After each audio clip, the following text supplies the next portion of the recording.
federal government has served notice that it wants Canada to become much more of a smoke-free country.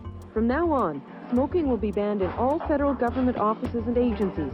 For now, there will be designated areas for smokers, but within 2 years, it will be banned entirely. There is going to be a total smoking ban on all Canada's airlines, including international flights. Hooray! Most people, I'm sure they have bad nerves.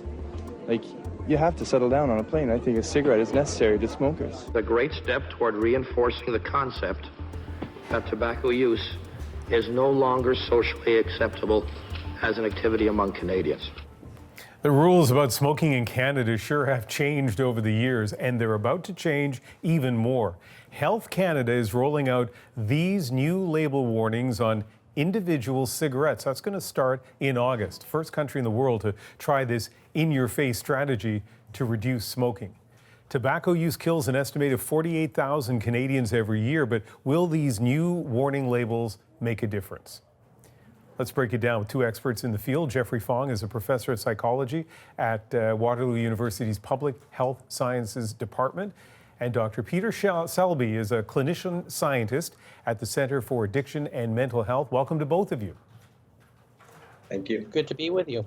And let me start with the same question for both of you. Professor Fong, perhaps I'll begin with you. Canada will be the first to make this move, those labels on the cigarette. How effective do you think this is going to be? This is going to be a step forward in the evolution of warning labels in Canada. Canada was the first country to introduce graphic warning labels 20 years ago, and it will be the first country to have warnings directly on the cigarettes. The research demonstrates that this should be effective and improve the effectiveness of the warnings. Dr. Selby, you work with people who are trying to stop smoking. What impact do you think this is going to have?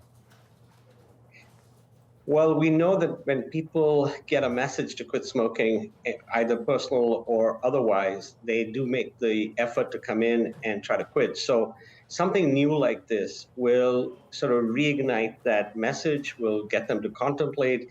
And the difference now is that if it's on every stick that they put into their mouth, it will get them pause to think and hopefully then lead to action, which is to either quit on their own or get help to quit. But draw on your clinical experience for a moment to help us understand this, because everything you're saying is logical. You know, you see that warning label, you think to yourself, okay, I better think about this again. But the anti-smoking message has been relentless. Everybody knows it's not healthy. Nobody debates that anymore. The cigarette packages themselves have had those graphic warnings. So Dr. Selby, what difference is this going to make? I feel it's incremental, but every little bit counts. I mean, we're trying to get to a 5% prevalence by 2035, and we need policy-level interventions that reduce the appeal of cigarettes, not only through the packaging, but also on the cigarette itself. We know that if there are messages there that you know, in a way, gets a message to the person to then take action, that can make a difference. So I would expect that there would be an increase and we would see a bump in people wanting to quit smoking, either directly because they read this or because of the news media around this messaging that will get them to take action. You know, smoking is so addictive, it becomes automatic, and people can sometimes need a bit of a nudge to be able to sort of reflect on their own behavior, and sometimes that's what it takes for people to quit. Professor Fong, you know, when we looked at that tape at the beginning of this segment, first of all, I remember all of those changes. I remember how resistant people were. Can you imagine not being allowed to smoke on a plane? Like, people were so unhappy. What changed? Like, every time one of those changes in policy came in, what impact did it have on smoking in Canada?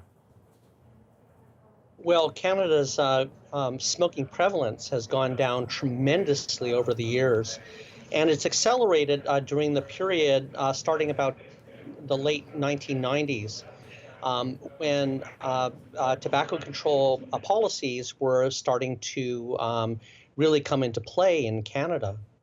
And so now we have a situation where the prevalence of smoking rates have gone down tremendously to fairly close to 10%.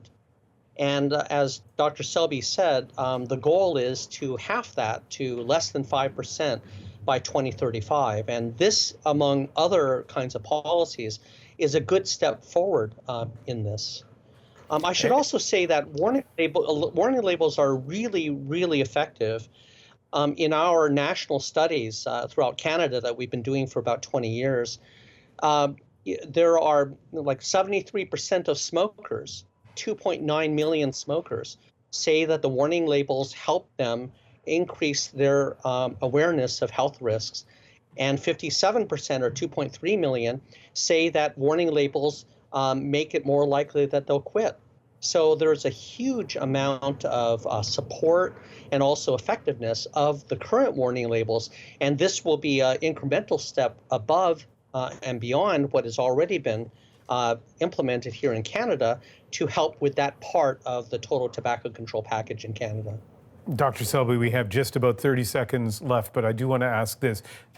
Despite this relentless messaging, despite all the health warnings about cigarettes, people are still taking up smoking. It seems to me that's the critical thing, is to try to stop that. So any last advice in a few sentences on how we can stop people from starting to smoke? I think awareness, availability, and reducing the appeal of it will certainly reduce the uptake of cigarettes. We also need to make sure that people who are currently smoking understand and make the efforts to quit. So that is where that combined double action will really help us achieve our targets. It's interesting. The messaging has been relentless. There's unanimity on all the health problems with smoking. Hopefully, this will help move that message a little further ahead. Dr. Selby and Professor Fong, thanks for joining us. Thank you for having us.